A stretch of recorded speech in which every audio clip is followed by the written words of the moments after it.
Sebelumnya, perkenalkan nama saya Naila Nurnihaya dengan NIM 2021 11512 dari kelas C Manajemen. Bismillahirrahmanirrahim. Assalamualaikum warahmatullahi wabarakatuh. Allahumma sholli ala sayyidina Muhammadinil Fatih lima ugalika wal khatimi lima sabak. Nasiril haqqi bil haqqi wal hadi ila siratikal mustaqim wa ala alihi haqqa qadrihi wa miqdarihil azim amma ba. Yang terhormat Bapak Ahmad Milnal Munasif Dil Ula, Sarjana Pendidikan, Magister Pendidikan, selaku dosen mata kuliah Pendidikan Agama Islam. Di sini saya akan menjelaskan tentang Islam dan ekonomi. Langsung saja kita mulai. Islam dan ekonomi. Pengertian ekonomi. Pengertian ekonomi yakni salah satu cabang ilmu yang mempelajari perilaku serta tindakan manusia dalam memenuhi kebutuhan hidupnya. Kebutuhan untuk dapat menyejahterakan baik individu, masyarakat, dan negara nantinya akan memunculkan 3 prinsip ekonomi, yaitu produksi, distribusi, dan konsumsi. Selanjutnya, pengertian sistem ekonomi Islam menurut para ahli. Yang pertama adalah Hasanuz Zaman. Menurut Hasanuz Zaman, pengertian ekonomi Islam adalah suatu ilmu dan aplikasi petunjuk dan aturan syariah yang mencegah ketidakadilan dalam memperoleh dan menggunakan sumber daya material agar memenuhi kebutuhan manusia dan agar dapat menjalankan kewajibannya kepada Allah dan masyarakat. Yang kedua yaitu sidqi. Menurut sidqi, pengertian ekonomi Islam adalah tanggapan pemikir-pemikir Muslim terhadap tantangan ekonomi pada zamannya. Dalam upaya ini, mereka dibantu oleh Al-Quran dan hadis, serta alasan dan pengalaman. Selanjutnya, yang ketiga yaitu ciri-ciri ekonomi Islam. Yang pertama adalah berorientasi pada pemanfaatan sumber daya. Yang kedua, berorientasi pada pemanfaatan sumber daya manusia.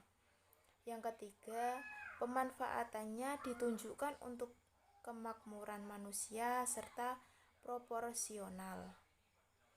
Yang keempat, menghargai dan melindungi hak orang. Yang kelima, mengikuti keseimbangan permintaan dan penyediaan. Yang keempat adalah prinsip-prinsip utama ekonomi Islam. Yang pertama, hak milik pribadi. Islam mengakui pemilikan hak perorangan dan menempatkan hak ini di tempat yang paling sesuai dengan manusia.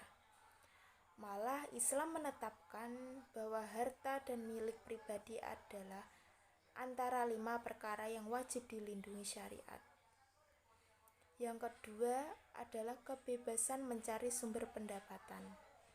Islam memberikan kepada setiap orang hak kebebasan dalam menentukan corak kehidupannya dan memilih kerja-kerja yang diminatinya, asalkan tidak bertentangan dengan syariah Islam. Keagamaan dalam memilih pekerjaan dan sumber pendapatan masing-masing akan mewujudkan keagamaan dalam hasil negara dan keperluan masyarakat. Yang ketiga, keadilan sosial. Kegiatan ekonomi adalah sebagian daripada ruang lingkup Islam yang syumul. Islam bertujuan untuk menegakkan keadilan. Oleh itu, salah satu asas utama sistem ekonomi Islam juga untuk menegakkan keadilan. Yang keempat, yaitu melarang praktik riba. Seperti yang telah disebutkan di atas, sistem ekonomi Islam melarang praktik riba dalam setiap kegiatan ekonomi karena dianggap dapat menyengsarakan pinjaman dana, khususnya mereka yang kurang mampu. Yang kelima adalah membuat catatan transaksi dengan jelas. Dalam ekonomi Islam, setiap transaksi yang terjadi harus dicatat dengan baik. Hal ini bertujuan untuk mencegah terjadinya konflik atau masalah di masa depan, karena adanya potensi kelalaian atau lupa. Demikian yang dapat saya sampaikan pada kesempatan ini. Semoga dapat bermanfaat bagi kita semua dan dapat kita aplikasikan ke dalam kehidupan sehari-hari. Lebih dan kurangnya mohon dimaafkan. Yang benar datangnya atas bimbingan Allah Subhanahu wa Ta'ala yang Maha Benar. Dan yang salah, khilaf atau keliru itu datangnya dari saya pribadi sebagai manusia biasa yang tidak pernah luput dari salah, khilaf, dan dosa. Akhirul kalam, wabillahi taufik wal hidayah. Wassalamualaikum warahmatullahi wabarakatuh.